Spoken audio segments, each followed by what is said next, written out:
안녕하십니까. 올해 마지막 종로 모의고사가 끝났네요. 문법과 그리고 비문학 위주로 주요 문제를 같이 살펴보도록 하겠습니다. 먼저 11번인데요. 네, 중세국어와 현대어 풀이를 비교하는 문제입니다. 선지를 보면 하나 둘 이렇게 하나하나 이렇게 살펴보도록 되어 있습니다. 그러면 자료를 보면서 확인해 보도록 합시다. 자, 가를 보니 문장의 주어가 1인칭 대명사 나 혹은 우리겠네. 자, 그 경우에 선어말어미 오가 쓰였다 했습니다. 맞나? 뭐 현대어 풀이를 봐도 나오지만 자, 중세국어 자료에 1인칭 대명사가 주어로 사용되고 있습니다. 그래서 니로리라라고 할 때 선어말어미 보이시죠? 이거는 보이는 어떤 그 글자만 사실 확인해 주면 되는 선지라고 생각하시면 됩니다. 다음에 자 2번 나 관형절의 수식을 받는 체언이 안긴 문장의 주어 역할을 한다. 봅시다. 관형절에 자, 잘 모르겠으면 현대어 풀이를 먼저 봐. 관형절이 있지? 얘의 수식을 받는 체언이야. 똑같이 돼 있죠, 그죠? 그것이 관형절에 무엇일 때 관형절의 의미상 주어 역할을 할 때 오가 쓰였다 했습니다. 얻는다. 맞죠? 얻는다. 이 체언이 그 주어라고? 약이 얻는다야? 아니잖아. 약 뭐지? 약을 얻는다겠죠? 그래서 의미상 목적어일 때가 되겠습니다. 그러면 2번이 바로 틀렸네? 자, 그 다음에 3번은 다에서는 현재 시제를 나타낼 때 나가 쓰였군이라 했습니다. 그렇다면 현대어 풀이에 현재 시제가 있어야겠죠? 딱 있네. 나가 보이지? 맞습니다. 그 다음 4번.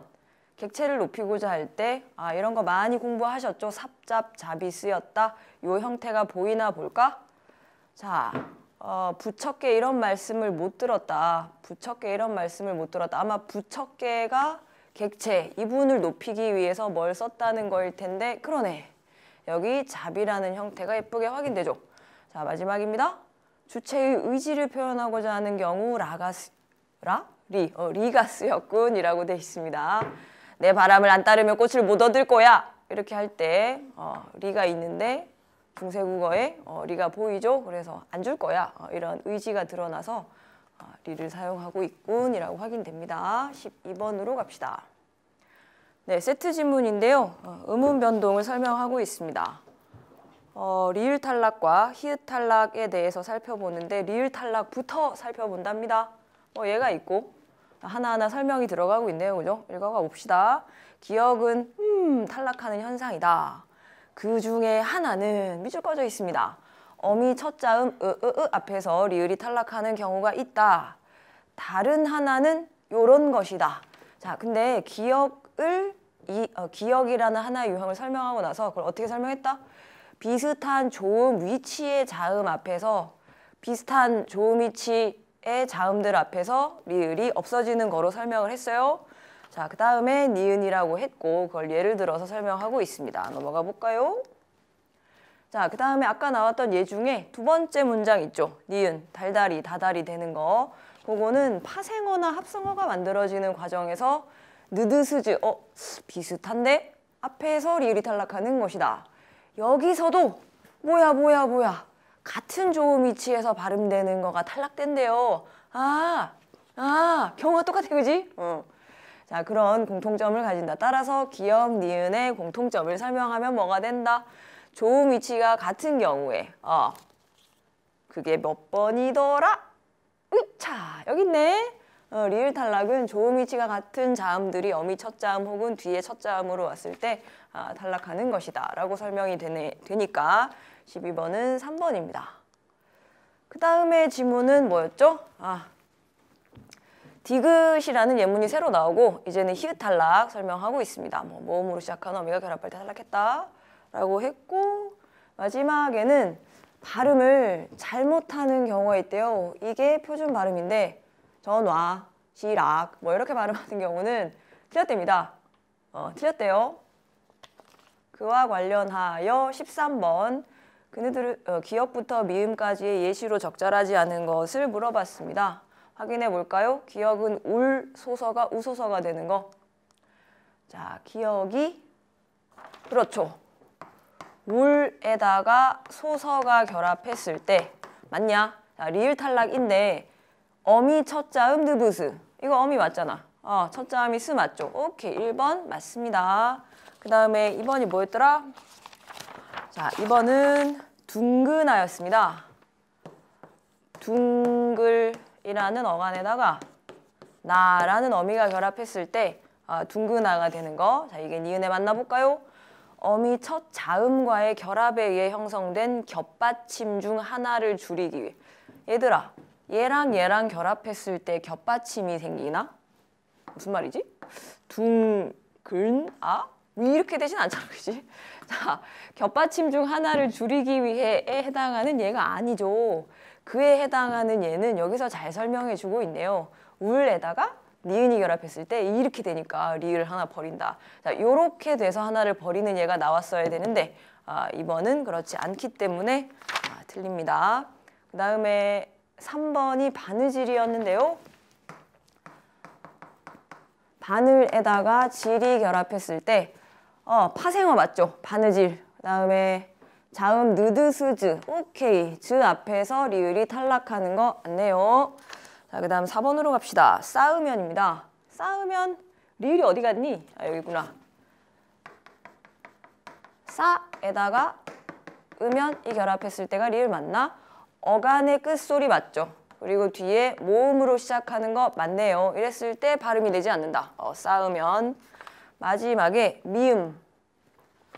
발음 잘못하는 거 철학이라고 발음하는 게 표준 발음이고 만약에 얘처럼 철학이라고 발음하면 인정되지 않는다에 해당하는 얘가 되겠습니다. 자, 여기까지 13번이었고요. 14번으로 갑시다. 14번은 너무 많이 풀어보셨죠? 통사적 합성어와 비통사적 합성어가 있는데 비통사적 합성어에는 에 등이 있다 하고 요거에 속하는 걸 고르라 했습니다. 성질을 보니 문제가 상당히 쉽죠. 어간과 어간이 바로 결합한 거 그런 합성어를 고르라 했어요. 예를 들어서 뛰다와 놀다의 어간 바로 중간에 엄이 안 들어가고 마찬가지 형용사 중에 얘는 뭐 동사로 쓰이기도 하는데요.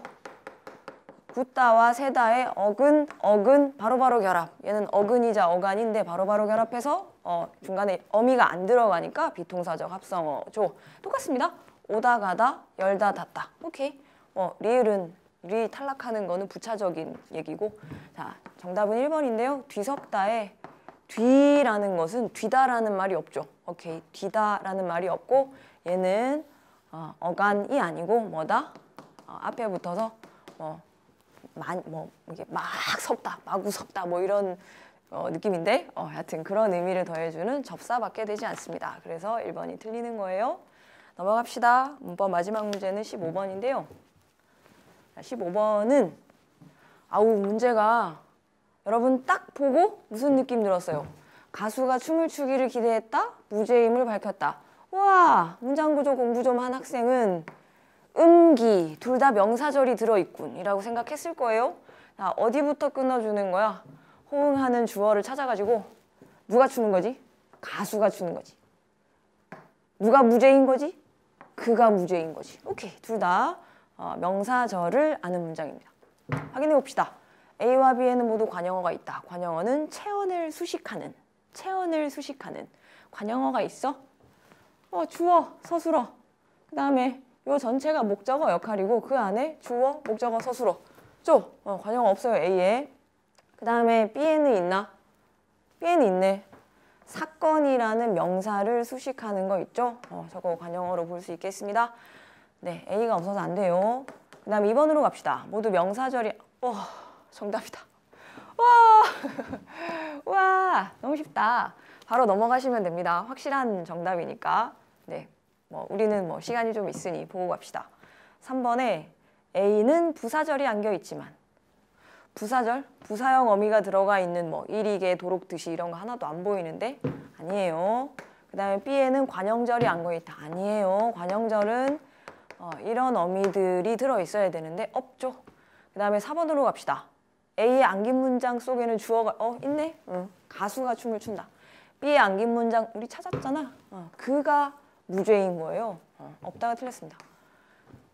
자, 그 다음에 5번 A의 안긴 문장 속에는 부사어가 있다. 안긴 문장이 가수가 춤을 추기인데 목적어만 있고 부사어는 없는데요. 그 다음에 B의 안긴 문장 속에는 부사어가 없다. 사건에서 부사격 조사 붙은 거 보이나? 그러면 저건 부사어죠. 그래서 부사어가 없다. 틀렸습니다. 네, 그 다음에는 비문학으로 갑시다.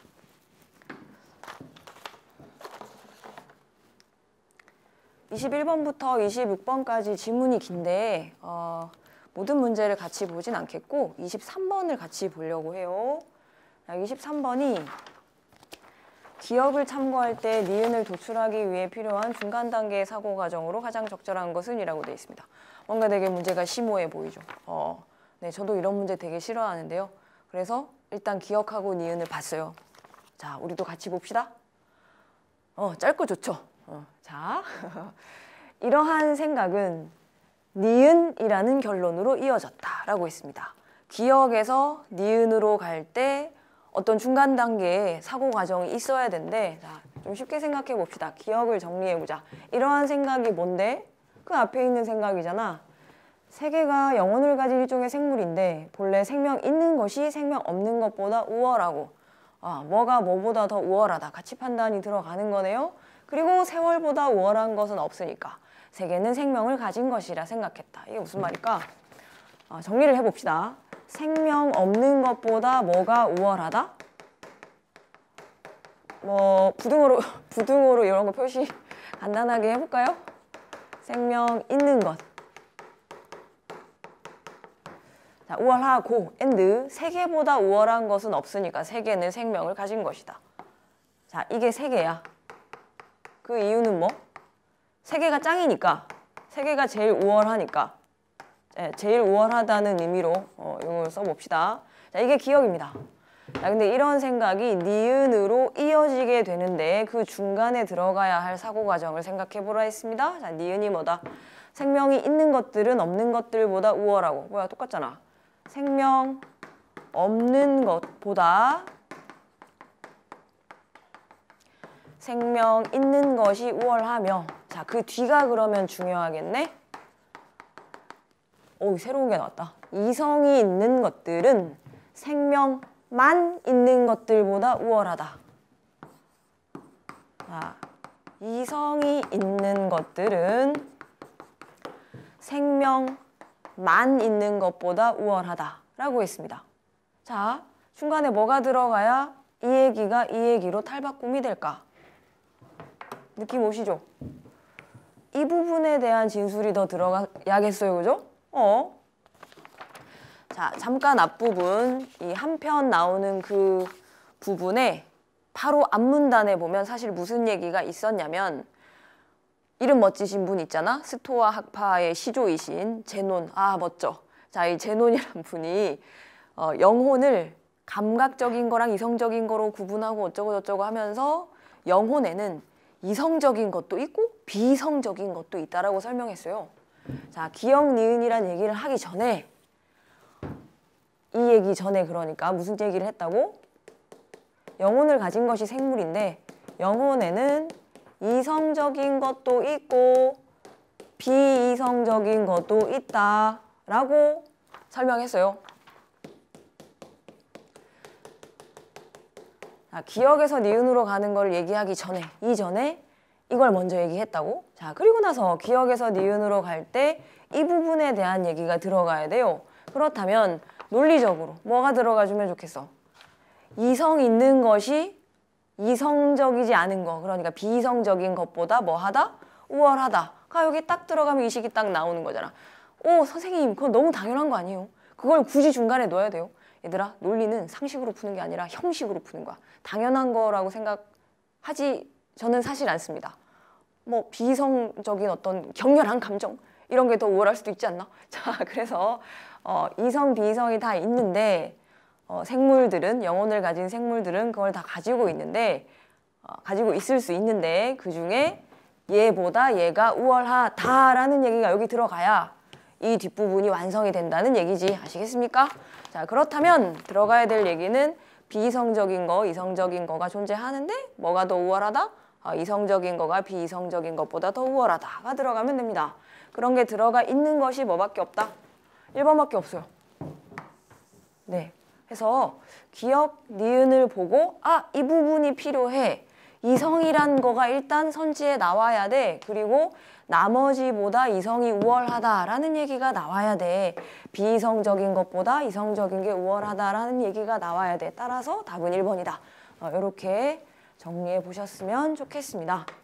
뭐 2번 같은 경우는 이성이란 얘기가 아예 없어요. 그죠? 논리 구조가 완성이 안 되는 것이고, 그 다음에 4번은 아예 잘못된 얘기를 하고 있어요. 생명만 있는 것보다 이성적인 게 우월해야 되는데 아예 니은과 부합하지 않는 진술이 되죠.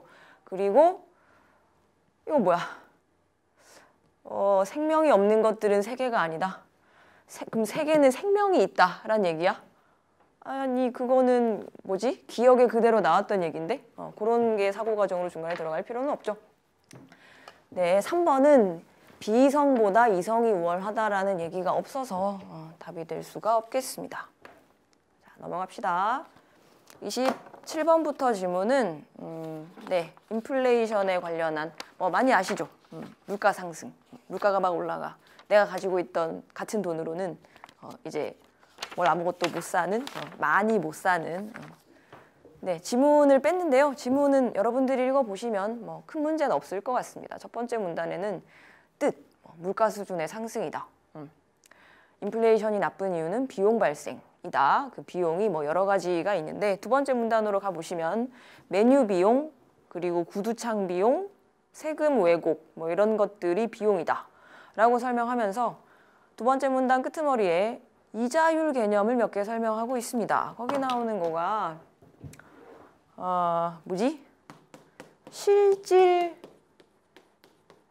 이자율이라는 것은 뭐에서 뭘 뺐다. 명목 이자율에서 인플레이션율을 뺀 것이다. 라는 나름 간단한 식을 하나 줬어요. 그죠? 지문에서 식이 나올 때는 여러분들 나름의 표시를 꼭 해두시기 바랍니다. 저는 왼쪽이나 오른쪽에 식이야 라고 저의 표시인 참고표를 하는 습성이 있습니다. 자, 그리고 세 번째 문단으로 가면 인플레이션 중에 예측을 못한 인플레이션은 문제가 더 심각하다. 그럴 수 있지. 비용이 더 발생하기 때문이다. 라고 열심히 뭔가를 설명하고 있습니다. 돈의 가치는 시간이 지나면서 감소하며 이자율이 음이 돼 버리니까 어쩌고 저쩌고 넣어둘수록 손해 이런 얘기들이 나오고 있습니다.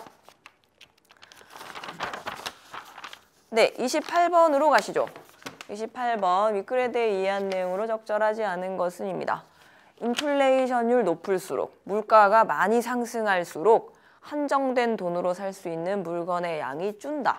네, 경제 공부를 좀 하셨으면 그냥 너무 당연한 거라 푸셨겠지만 우리는 제시문에서 근거를 찾아서 풀어야죠. 사실 두 번째 문단에 보면 이런 게 있습니다. 다섯째 줄인가? 물가 상승으로 인해 돈의 구매력이 떨어진다. 같은 돈으로 살 수 있는 어떤 그런 것들이 줄어든다. 이렇게 나오고 있습니다. 그 다음에 2번. 차입자는 예측되지 않은 인플레이션. 자, 그거 아까 어느 문단에 나왔더라? 세 번째 문단이죠. 그게 일어나면 실질 이자율이 낮아져 이득을 본다라고 했습니다. 정확히 나와 있죠? 실질 이자율이 음이 된다. 그리고 차입자가 이득을 보게 된다. 나와 있습니다. 그 다음 3번. 예측 가능한 인플레보다 예측 불가능한 인플레가 비용을 더 크게 발생. 마찬가지 세 번째 문단에 문제가 더 심각하다라고 나와 있었죠. 자, 4번으로 갑시다. 음의 인플레이션이면 디플레이션. 자, 끝에서 두 번째 문단에 디플레이션. 이 물가가 지속적으로 떨어지는 거다. 자, 그렇게 떨어지더라도 메뉴 비용은 발생하지 않는다라고 했습니다. 메뉴 비용이라는 말은 제시문에서 뭐라고 설명했냐면 가격이 달라져가지고 메뉴를 새로 인쇄해야 하는 그 상황에서 착안하여 만들어진 용어다라고 했습니다. 메뉴 비용은 물가가 올라가든 내려가든 어쨌든 메뉴는 새로 찍어야 되잖아. 그러면 발생하지 않는다는 틀리는 게 되죠. 그 다음에 5번. 명목이자율이 높아도 실질이 음이 된다면 이게 막 높더라도 엄청 커. 근데 이게 더 높은 거야. 그러면 실질이 음이 되지. 이자율이 그럼 음이란 얘기야. 그러면 같은 돈을 은행에 계속 넣어둘수록 계속 나는 마이너스 손해가 나는 거죠. 그래서 떨어진다. 맞습니다. 29번으로 갑시다. 표가 나와서 긴장했나요? 긴장할 필요 없는 것 같아요. 그죠? 아! 지웠다! 방금 썼던 거 지웠다. 실질 이자율은 뭐 빼기 뭐? 아! 보더라? 아, 이거였어. 얘 빼기 얘가 얘야. 이렇게 뭐 순서를 못 쓰겠네. 명목 빼기 인플레가 실질 이자율이야. 와, 이거 너무한 거 아님? 4 빼기 0이 4야. 맞죠? 뭐 빼기 8이 4야? 12. 자, 정답 4번, 5번 중에 있어요. 뭐야? 나다라가 10을 줬어, 그지? 아, 이거 그냥 주시는 문제인가? 명목이자율 곱하기 0.25면 4분의 1이잖아. 12의 4분의 1이 얼마야? 3이죠. 네, 정답 나왔네요. 뭐 나머지도 다 뭘 깊이 생각할 거가 없는 아까 식 하나만 체크했으면 바로 풀 수 있는 문제였습니다. 30번으로 넘어갑시다. 30번은 초인플레이션이랍니다. 정도가 매우 심하다. 네, 전문가 교수가 물가 상승률이 50%를 넘은, 와, 이거 정말 살기 힘들겠다, 그죠? 초인플레라고 정의를 했습니다. 이게 왜 발생하느냐? 급격한 화폐 공급량의 증가, 너무 화폐를 갑자기 이렇게 통화량이 늘어나서 발생하게 됩니다. 정부가 재정적자 문제를 해결하려고 화폐 공급량을 크게 늘리는 경우, 자, 이것을 본문에서 뭐라고 하더라? 본문 맨 마지막 문단 중간에 중앙은행이 전체적인 통화량을 늘리는 무슨 정책? 확장적 통화정책이라고 용어를 하나 줬습니다. 정부가 확장적 통화정책을 쓸 때 발생하는 것이 발생하게 된다라고 얘기했습니다. 그죠? 그럼 볼까요? 1번. 급격한 확장적 통화정책. 아까 뭐라? 화폐 공급량을 갑자기 크게 늘릴 때 심각한 인플레이션을 발생시킬 수 있겠다. 맞는 얘기네요. 그죠? 왜 이렇게 문제가 쉽지? 나머지 왜 틀렸나? 디플레이션이 심해지면 얘들아 디플레가 뭐더라? 음의 인플레이션이야. 음의 인플레이션이 심해지면 어떻게 초인플레이션이 생기겠니? 그 다음에 3번에 예측 불가능한 인플레이션이 초인플레이션으로 이어진다고 단언할 수 없죠. 초인플레이션은 50% 넘어서는 거라고 정의했잖아. 예측 불가능한 게 반드시 50%를 넘는다는 게 어딨어. 그 다음에 4번 단기적으로 실업률을 낮추는 정책은 디플레이션을 야기할 수 있겠군이라고 했습니다. 그 다음에 5번도 확장적 통화는 왜 펼치냐? 인플레 해결하려고 아까 그 마지막 문단에 나오죠. 그죠? 네. 자, 어느새 양력과 관련한 지문으로 가보도록 합시다. 올해 EBS의 비행기 관련, 그때는 여합장치였던 것 같은데요. 비행기 관련 지문이 있었는데 한번 봅시다. 자, 첫 번째 문단. 정말 글을 이해하기 쉽게 써놨습니다. 어떻게 하늘을 날지? 양력으로 날지. 그러면 양력은 어떻게 발생하지? 받음각. 글 쉽게 썼어요. 그죠? 자, 받음각이란 뭐냐? 비행기 날개를 보면 날개 앞면이 비행기 진행 방향에 대해서 약간 들려 있는 것을 볼 수 있는데 공기가 부딪는 방향에 대해 약간 위로 경사진 날개면과 비행 방향이 이루는 각도가 받음각이다. 받음각 그림이 있답니다. 그림이 어딨지? 그림이 여긴. 기류가 이렇게 오는데 비행기 날개가 이렇게 되면 뭐 이렇게 해서 여기 이 글자 보이나? 양력이라고 돼 있네요. 자, 그림에서 공기가 왼쪽에서 오른쪽으로 흐른다 할 때 날개 앞면과 부딪힌 공기의 흐름인 기류가 아래쪽으로 아까 내려갔지. 맞지? 내려갔지. 그리고 기류가 아래쪽 방향으로 가속됨을 의미하는데 뭐 베르누이 정리 이런 거 공부한 사람도 있을 텐데 몰라 됩니다. 이때 날개는 기류를 아래쪽으로 꺾이게 하기 위해서 공기의 힘을 날개가 공기에 힘을 작용하고 그리고 작용이 있으면 반작용이 있다. 공기는 같은 크기의 힘을 방향만 반대로 날개에 반작용한다. 공기는 날개에 반작용한다. 반작용에 의해서 날개가 위쪽으로 떠오르는구나. 이 양력이라는 것은 반작용에 의한 힘이다. 날개가 공기에 작용하는 힘, 그 힘에 대한 반작용에 의한 힘이다. 이렇게 설명하면 되겠네요. 네, 뭐 그대로 설명하고 있죠. 양력은 비행기 속도가 빠를수록 그리고 날개 면적이 넓을수록 커진다. 아까 식 나오면 나는 식을 표시한다고 했잖아. 지금 이거는 식이 아니고 뭐라고 해야 되지? 식이라기보다는 비례잖아, 비례. 뭐가 빠르고 뭐가 할수록 얘가 커진다. 그래서 네, 비례 뭐 이렇게 표시를 해두시면 저런 설명들은 그냥 나오는 게 아니거든. 써먹으려고 나오는 거거든. 그래서 나중에 빨리 찾을 수 있겠죠. 라이트 형제는 플라이어호 플라이어 그건가? 두 개의 날개를 연결해서 양력과 강도를 높였다. 그러면 이 떠오르는 이런 힘을 높이려면 날개가 두 개면 더 좋다. 뭐 이런 얘기인 것 같네요.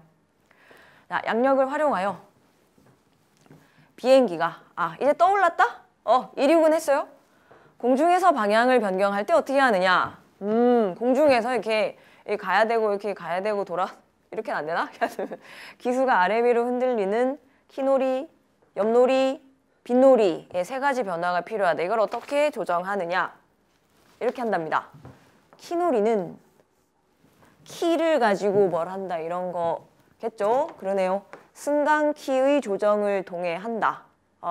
기수가 위 또는 아래, 비행기를 이쪽으로 올라가게 하거나 혹은 내려가게 하거나 비행기의 머리를 올라가게 하거나 뭐 이런 거겠죠. 승강기 앞부분을 올리고 뒷부분이 내려가게 하면 이렇게 하면 받음각이 커져가지고 양력이 커지고 뒷부분이 내려가잖아. 그래서 하늘을 향하게 된다.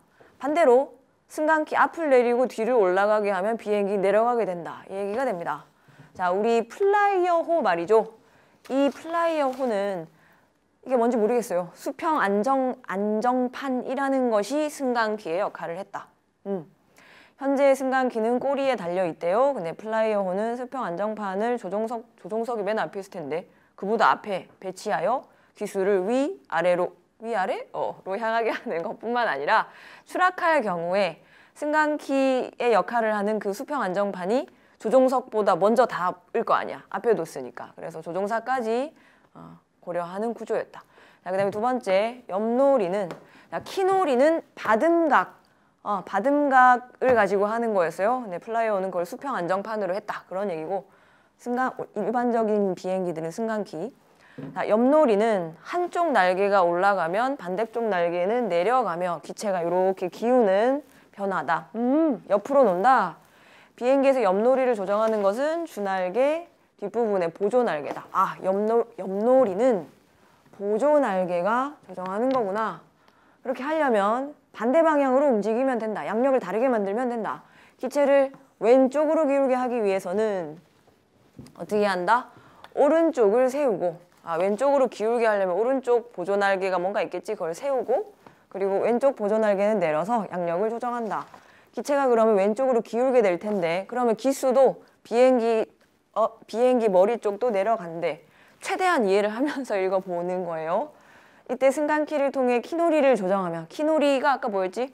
올라간다 내려간다. 자, 아래쪽으로 비행기가 계속 가면 안 될 거 아니야. 그러니까 이때 승강키를 같이 써주는 거야.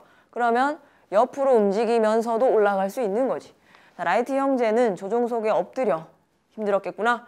플라이어호를 조종했는데 이때 허리를 사용해서 뭐 하면 주날개를 뭐 하게 하여 양력을 줄여 옆놀이가 가능했다라고 했습니다. 예를 들어 설명해 주고 있네요. 이 부분은 문제에서 활용하겠죠. 자, 그 다음에 마지막으로 빗놀이가 뭘까?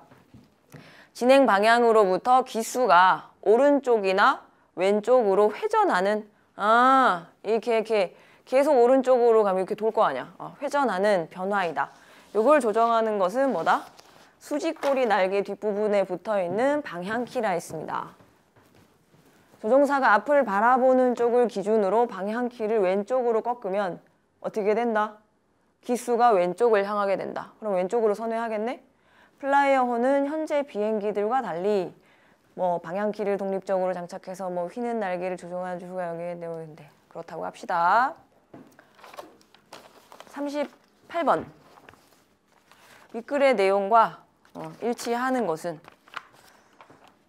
비행기는 중력과 동일한 방향의 힘인 양력의 발생으로 떠오른다. 중력과 어떻게 양력이 동일한 방향일 수 있지? 중력은 밑으로 가는 건데 양력도 그럼 밑으로 가면 비행기 무조건 깔아앉나? 네, 본문 3번째 줄에 있었죠. 중력과 반대 방향으로 밀어올리는 힘이다 라고 했습니다. 자, 그 다음에 2번. 날개가 한 겹일 때보다 두 겹일 때. 이거 아까 라이트 형제가 상하 2개의 날개를 그래서 양력을 높였다 이런 게 있었죠.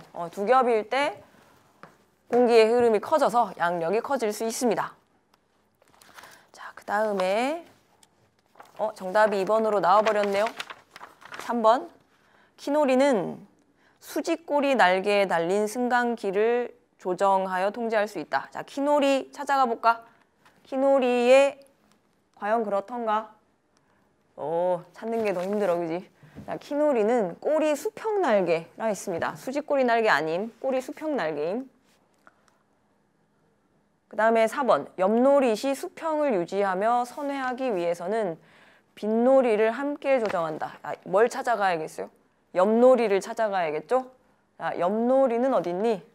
역시 찾아가는 게 힘들어. 옆노리 할 때 수평을 유지하며 선회하려면 뭐를 함께 조정한다?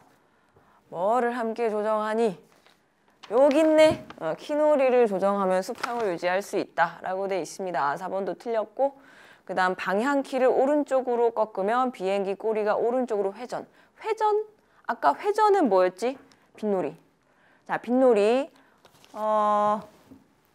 방향키를 왼쪽으로 꺾으면 비행기가 왼쪽으로 회전한다 했어요. 그러면 5번에 오른쪽으로 꺾으면 아닌데? 방향키를 오른쪽으로 꺾으면 오른쪽으로 회전한다라고 했죠. 그러면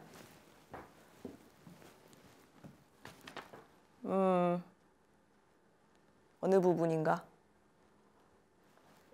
뭐가 지금 이상한데? 글씨를 자 왼쪽으로 꺾으면 오른쪽으로 돌아가고 라고 했습니다. 그래서 5번도 틀리는 거예요. 넘어갑시다. 그 다음에 39번.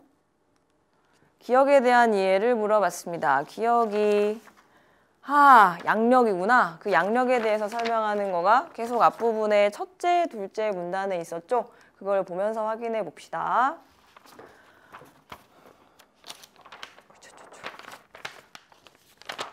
네, 1번. 비행기 진행 방향의 수직으로 형성되는 힘이다. 얘들아, 이거는 아까 봤던 그림만 봐도 되죠. 수직으로 진행 이렇게 갈 건데 양력이 이렇게 형성되는 힘이래. 그 다음에 2번. 주날개 받음각이 길이와 수평을 이룰수록 커지는 힘이다 라고 했습니다.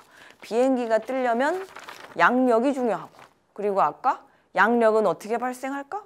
받음각에 의해 발생한다 그랬잖아. 그러면 들려있는 이 각도가 제일 중요한 건데 2번은 받음각이 길이와 수평을 이룰수록 커지는 힘이다 라고 했으니까 틀립니다.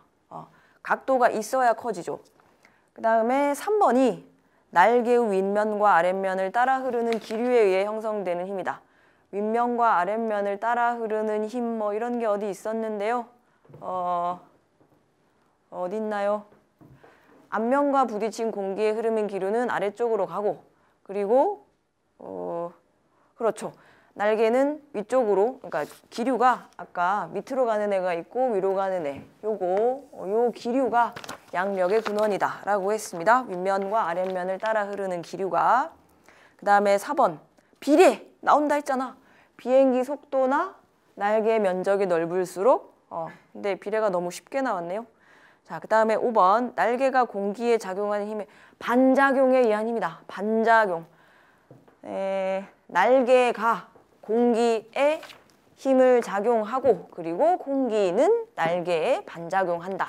였죠? 그러면 날개가 공기가 작용하는 힘에 대한 반작용이죠. 네, 39번이었습니다. 40번으로 갑시다. 자, 40번은 라이트 형제, 라이트 브라더스의 플라이어 호에 대한 틀린 설명을 물어봤습니다. 확인해 봅시다. 보조날개 없이 주날개의 변형을 통해 무슨 놀이를 조정했다? 옆놀이를 조정했다. 자, 옆놀이로 찾아가 봅시다. 옆놀이가 여기죠? 자, 그 옆놀이에 플라이어호 부분? 네, 보조날개를 원래 쓰는데 밑으로 가면 어디 있냐? 네, 이제 눈이 안 보이기 시작하네요. 어디 있나요? 아, 여기 있네. 우리 라이트 브라더스가 플라이어를 조정하는데 얘네가 보조날개 조정했다는 얘기가 없죠. 그래서 줄을 당겨가지고 얘네는 플라이어를 조정할 때 허리를 사용하여 조정석을 미끄러지게 해서 주날개에 연결된 줄을 당기거나 느슨하게 하여 옆놀이를 조정했다는 얘기가 나와 있었습니다. 보조날개를 안 썼네요. 자, 그 다음에 2번으로 갑시다. 날개의 유연성을 확보하여 방향키 없이도 빗놀이. 자, 빗놀이로 갑시다. 빗놀이. 플라이어호가 방향키 없이도 과연 할 수 있었느냐? 자, 우리 또 라이트 브라더스 찾아볼까? 여기 있네. 찾았다. 자, 플라이어호는 현재 비행기들과 달리 뭐와 독립적으로 2개의 방향키를 장착하여 방향키 있는데? 방향키를 가지고 움직였다라고 했습니다. 그러면 방향키 없이도 빗놀이가 가능했다라는 건 틀린 거죠. 2번이 틀렸네요. 확실히 틀렸습니다. 자, 그 다음 3번으로 갑시다. 키놀이를 위해서 키놀이로 가야 되겠다. 자, 키놀이. 시간은 있고 우리 시력만 사용해 봅시다. 키놀이를 위해서 수평 안정판의 받음각을 조정하였다. 키놀이. 받음각을 조정하였다. 이 비행기는 수평 안정판이 통째로 움직여서 조절했다라고 했습니다. 그 다음에 4번. 그 수평 안정판 계속 나오는 거지. 그거를 통해 키놀이를 제어하는 동시에 플라이어호는 수평 안정판을 가지고 키놀이를 제어했어요. 하면서 무슨 기능도 했다 걔가? 앞쪽에 배치해가지고 조종사의 생명까지 조종사보다 먼저 승강 이렇게 걔네가 먼저 땅에 박아준다 뭐 이런 얘기인가 잘 모르겠지만 하여튼 조종사 안전도를 안전을 고려해주는 구조를 지니고 있었다라고 있습니다. 그 다음에 5번으로 갈까요? 왼쪽으로 선회하기 위해 왼쪽 줄을 팽팽하게 오른쪽 줄을 느슨하게 조정해야 했다. 5번으로 실수한 친구들이 꽤 있을 것 같은데 그 선회라는 말이 사실 마지막 문단에 있거든. 마지막 문단에 저도 제 시력으로 봤어요. 지금 또 안 보이려고 하네. 선회가 여기 있잖아. 선회하게 되었을 때 이거 이제 빗놀이니까 그 아까 5번 선지에서 왼쪽 줄을 팽팽하게 오른쪽 줄을 느슨하게 조정하는 거는 옆놀이란 말이지. 그래서 이 선지에 뭔가 인과관계가 맞지 않는 거 아닌가요? 봐봐. 그러니까 어떤 줄을 팽팽하게 달리고 뭐 당기고 어떤 줄을 느슨하게 하고 하는 거는 지금 그래서 마치 빗놀이가 아니라 어디 나온 느낌? 그 앞에 나온 옆놀이 나온 느낌이란 말이지. 그래서 맞지 않다라고 생각했을 수도 있겠는데 시력 한 번 더 써봐. 시력 한 번 더 쓰면 앞에 선회가 또 있었다고. 여기 지금 예.